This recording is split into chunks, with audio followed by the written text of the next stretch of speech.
3M Northfield Park presents The Rizzo Show. And now, your host, Tony Rizzo. Hey now! Yeah, we're back at Grandma's. Grandma, she's busy making us pigs in the blanket. Hi, everyone. Good evening. I hope you are well. Welcome to The Rizzo Show. Folks, I got a fever. And the only thing that'll help is more Browns football. Whee! How about it Thursday? Was that not unbelievable? How did you like the first drive against the Redskins? Let's face it. We all wondered if the Browns would pick up where they left off. Actually, they did. Baker missed a pass. You remember in Baltimore. But that was the only pass he missed, folks. The Browns moved right down the field, and they did it without Odell Beckham Jr. They did it without Jarvis Landry. They did it right there. Dontrell Hilliard had a big night. Rashard Higgins had a big night. Look at Chubb with a big run right there. Folks, let me just say this. Don't think this is some kind of aberration. Get used to this. The Browns offense is good. And you know what the Browns have that they haven't had in forever? They have quick strike capability, which means, like all the good teams, Patriots and Packers and Rams, they can score from anywhere on the field. Now, I didn't know what celebration this was. I guess this was, he's going to pick up a bag, and who cares? We're celebrating. How great was that? The crowd went absolutely crazy. I thought there would be more people at the stadium on Thursday. It was sold out, but apparently you all wanted to just stay home and watch it on TV. Well, the Browns came out in a no-huddle to start the game. It surely befuddled the Redskins. How does Baker like the quick tempo? There's a time for it, but in our division, we got to be able to slow the clock down and run the ball when we need to. There's situations where, we can press the tempo a little bit, and I think, once we get comfortable in that, we can be pretty good at playing fast and having success, but we got to be good at it all. Well, from Baker throwing touchdowns to, I think, one of the coolest things I've seen in football in a long time. How about a kid that had no money, was actually snuck his way into a workout with the Browns? Yeah, he, Giuseppe. Look at my little paisan go. 50, 40, 30, 20, 10. They're not gonna catch him. Now, this is the coolest thing I've ever seen. His teammates know what he's gone through. This kid didn't have any money. He was sleeping on couches. His friends were buying him food on Uber Eats. He's trying to make a team, and he returned a punt for a touchdown. Look at his teammates coming together in the end zone. Folks, don't take lightly what the Browns did right there. That's a team coming together. When guys are happy for and playing for each other, that is the difference sometimes between winning and losing in the National Football League. By the way, Giuseppe said that he really couldn't breathe underneath that pile. So instead of going home and celebrating the touchdown, he went back to the Browns facility at 2 in the morning and worked out. He said he gets his work ethic from his mom. My mom, she owns her own marketing company. So she does marketing and stuff, and she built it from the ground up. And just watching her drive and everything she does, just trying to just make her company and just putting everything she can into it, trying to make it great. It just inspires me. My mom just gave me a bunch of opportunity, give me knowledge to think outside the box and just trying to use things to your advantage and meet everybody you could possibly meet and use that to your advantage. I know he's a long shot to make the roster, but actually got a little help from Antonio Callaway earlier in the week. We will talk about that. But what a great story that is. That's a guy you can absolutely root for. And folks, let's face it, probably since Travis Benjamin, we haven't had a guy that can return a punt for a touchdown. So we'll take Sheehy's Giuseppe. And what a night for another guy trying to earn his stripes back, rookie Mack Wilson. How he lasted until the 5th round, I don't know. Former Alabama linebacker with not 1, but 2 interceptions in the game. Here he is in the second. You know he's going to get in. Touchdown, Browns. Folks, that's a pick 6. And he wasn't done. I think this kid is going to be a star. Sometimes in the draft, a guy will fall. He played for Nick Saban in Alabama. I can't believe, I bet you John Dorsey couldn't believe he was there, our GM, in the 5th round. This kid looks like the real deal. I wouldn't pencil him in to start over Schobert or Kirksey just yet. But let's face it, to have that kind of depth at linebacker, the Browns need a little shot in the arm at linebacker. Let's see, they've got a good secondary, they've got good linebackers, and they've got one of the best defensive fronts in all of football. Speaking of rookies, how about Greedy Williams the other night? Looks like a pro player, doesn't he? He actually made some tackles. Who says Greedy can't tackle? That was the knock on him coming out of college, that he didn't like to tackle, but he proved the other night he'll tackle and he'll intercept the ball. Look at that. That was thrown right to him. But you know what? You got to make those catches too. Boy, what a rookie class for the Cleveland Browns. Can you remember too? We didn't even have a first-round pick in this year's draft. Remember the first night of the draft? We just sat there and didn't know what to do. First time in a long time. Boy, when you're plucking players like that in the second round, careful how you say that, in the second round and fifth round, that's how you know your general manager knows what the heck he is doing. All right, one thing that did bother me, like in years past, penalty flags. Yeah, we started the game. 6 penalties for 89 yards. First play of the game, the Browns were called for a penalty on special teams, but it was the first preseason game. Let's chalk that up, hopefully, to them being a little rusty, and let's hope that they get everything together as far as the penalties go. But you know what? When you got Baker Mayfield able to throw a 40-yard pass in the blink of an eye, somehow those penalties don't mean what they used to when the Browns were a horrible team. We have more bad news. Wide receiver Antonio Callaway has been suspended 4 games by the NFL for substance abuse violation. He can participate in all preseason practices and games, but after the season starts, we won't see him again until September 30th. Now, I want to remind everyone, this is his 4th chance. He tested positive for marijuana at the scouting combine. Then he got pulled over last year where they found marijuana in his car.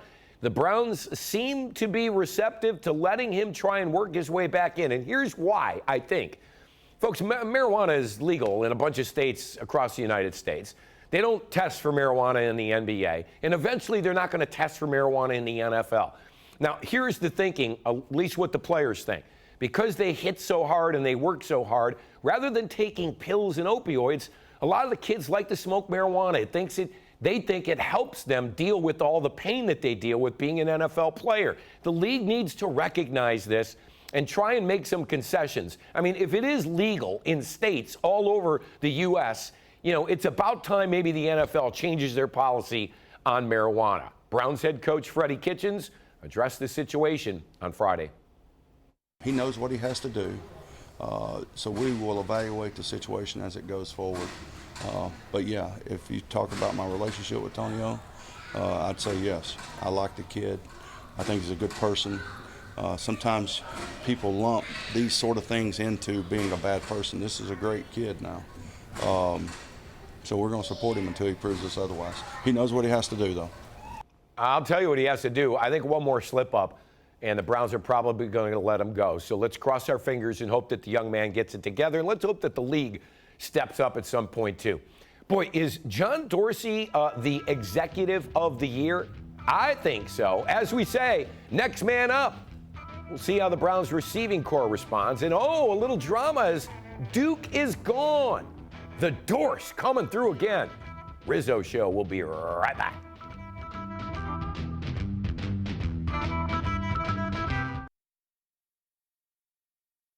If you don't want me here, there's no need to keep me or force me to be here if you don't want me here. I've always wanted to be here, and I made it very clear, especially after going 1-15, then 0-16, and re-signing here. It's self-inflicted. It is what it is. It's not awkward for anybody else in this building. And I felt as I've been loyal to this organization through it all.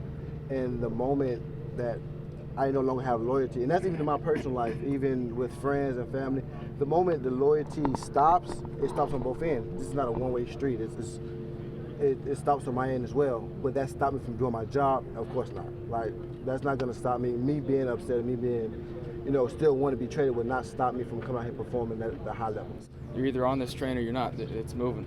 You can get out the way or you can join us. So it is what it is. It is what it is. Duke Johnson wanted out, and he got his wish.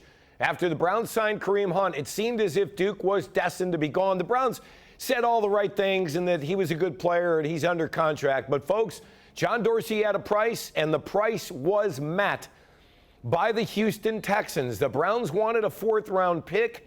Houston called and said, we'll do it. Then Dorsey held him up a little bit more. Here's the deal. If Duke Johnson is active for 10 games for Houston, that becomes a 3rd-round pick. Folks, the Browns drafted Duke Johnson. as a third-round pick. So the fact that John Dorsey was able to get that kind of value for a player who clearly wanted out is remarkable. And mark me down as someone who did not think Duke Johnson had a really bad hamstring injury. I think he was just sitting out until he could find a better situation. Let's see how quickly he starts practicing with the Houston Texans. I mean, I love Duke Johnson. He was fantastic for the Browns. He's one of the few players who was playing really, really hard when the Browns are 1-15, 0-16.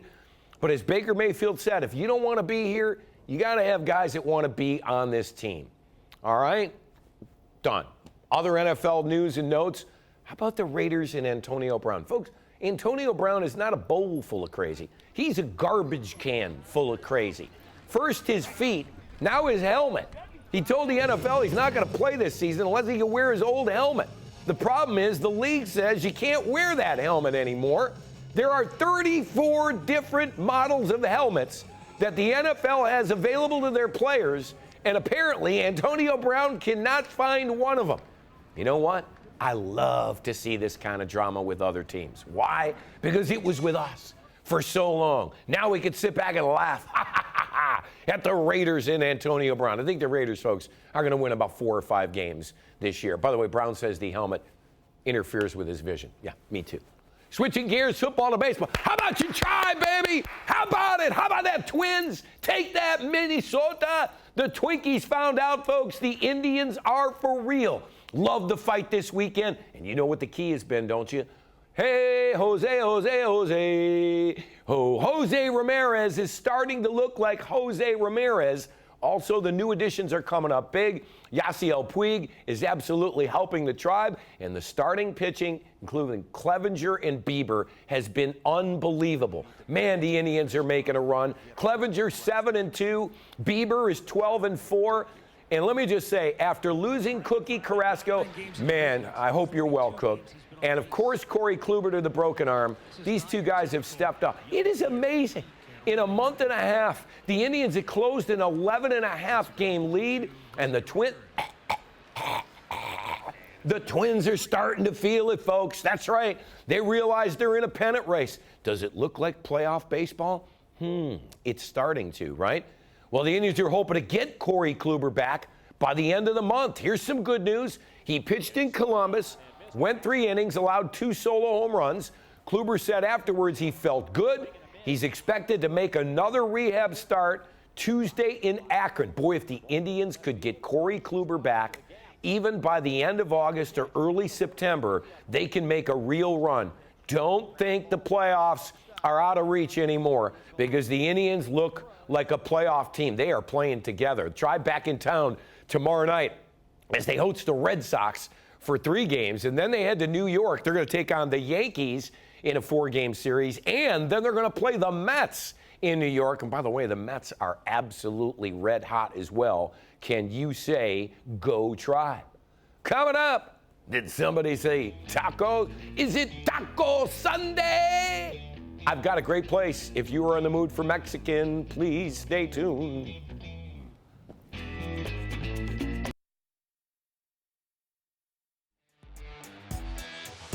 Hey now, look at that. Look at Grandma's. Oh, don't worry, kids. Our new studios are coming, and they are going to be super spectacular. Wait till you see our Rizzo Show set. I heard it's really nice. All right, we'll go back. I know it's not taco. Do you love when LeBron does the Taco Tuesday? I do. He does it on Instagram. It is Taco Sunday. Who's ready for some Mexican as we head downtown and grab a bite? Check it out.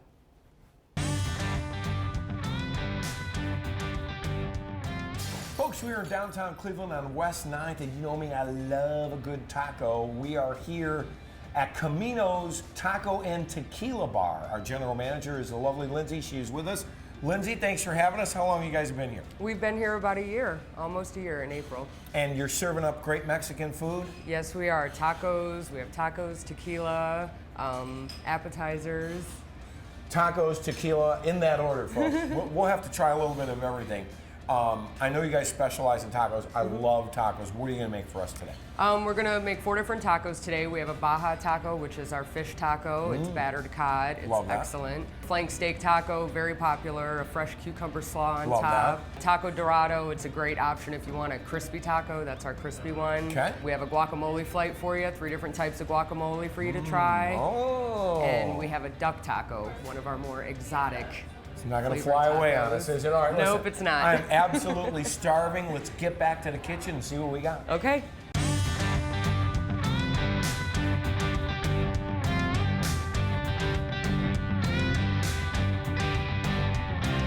Folks, look at this spread. Is this great? First of all right, Lindsay, I've got tequila here. A tequila flight. What kind of tequilas do we have? Those are our Espolón brand. You have a Reposado, a Silver, and an Añejo. What is this? That is our Cucapeño Margarita. It's a jalapeno Ooh, infused ooh, tequila. You needed to Has tell a me. little kick. Lindsay didn't tell me it was a jalapeno Yeah, cocktail we right there. infuse our own Tempting. tequilas. So the jalapeno is infused in the tequila. Absolutely. Well, that is excellent. All right. Yeah. I'm going to start with the guac. Okay. What do we have? 3 different guacs. What is this one? That is our bacon guacamole. Oh, is bacon good in everything? I was think gonna it say, is. you can't go wrong with bacon. We're going to have to bring the treadmill in after this, folks. Here we go. And this one? And that is our mango and arbol pepper. Has a little kick to it. Ooh, she warned me. The spiciness and the sweetness, citrus. Great little combination. All right, here we go. Now, look at these masterpieces. Which one is this? That is the Taco Dorado filled with chorizo and potato. A la Gondo, right here. The starchy potato base at the bottom. The chorizo adds a little kick to it, but then the vegetables on top. It's not bad fried. I mean, it can't be that many calories, right? No, not at all. Really good. This is the duck. Now, Yep. you said this is one of your favorites, best-selling ones, right? Absolutely. And what else is in here, man? That's topped with a black bean corn salsa and a chipotle crema. The black bean salsa and the corn on there, absolutely phenomenal. Also, the wraps are great. The tortilla, absolutely spectacular. Folks, fresh, delicious. Get here, try this cocktail. You're going to love it.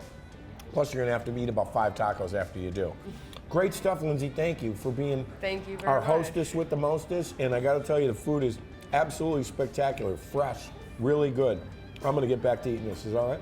Thank Are you hungry, honey? Dig in. I'm Because okay, it will all be thanks. gone very soon. Please do. Indulge.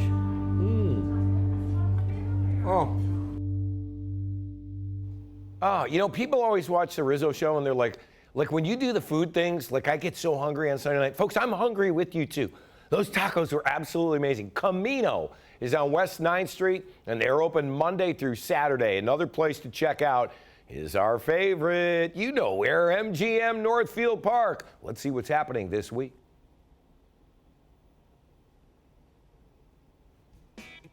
There's a new show in town, Northeast Ohio, and we brought the spirit of Las Vegas with us. Win big in August during our ultimate summer gift giveaway. Visit us on Mondays, Thursdays, and Saturdays beginning August 1st from 11 to 7. Collect each gift set to be eligible for bonus drawings, including Cleveland football jerseys, Kate Spade bags, and KitchenAid artisan mixers. Visit TAP at MGM Northfield Park to experience our new weekend brunch every Saturday and Sunday from 10 until 2. Enjoy brunch favorites like chicken and waffles, orange French toast, and the muddy skillet. Don't miss your favorite entertainers performing live at MGM Northfield Park. The hilarious Wayne Brady brings his special improv comedy to town. Plus an intimate night with Soul Asylum up close and acoustic on Saturday, August 17th. Tickets available at the box office or Ticketmaster.com. Take a Vegas vacation without leaving the state. MGM Northfield Park. Las Vegas is here.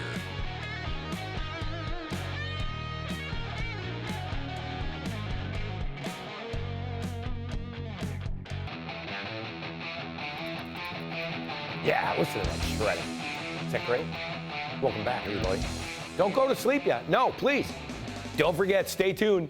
Our good friend, Big Chuck and Little John, coming up next. Maybe you'll see Ben Crazy. Last week, I got to see Ben Crazy, one of my all-time favorite skits, where Chuck plays the doctor. All right, the Browns, with the day off today, they will have a joint practice with the Colts Wednesday and Thursday in Indianapolis. Their next preseason game is there Saturday night against the Colts. So the Browns will be in Indy for the week. Now, the regular season, I feel like this is the longest off season of my life. We waited so long for football, and now we're still 28 days away from meaningful football. You know what else, too? Our second preseason game is the fourth preseason game of the year where, like, nobody plays. Even though it is the GLC with the Lions, the Great Lake Classic, where we're battling for the barge. Believe me, that's a game that I don't think a lot of people are going to be at. So I guess it'll be September 8th. Sold out. Every ticket for this season is sold out. I am so excited for the Browns and the Indians. Think playoffs, kids. Playoffs. Thank you for joining me tonight. I appreciate it. It is good to be alive. Good night, everybody. Grandma!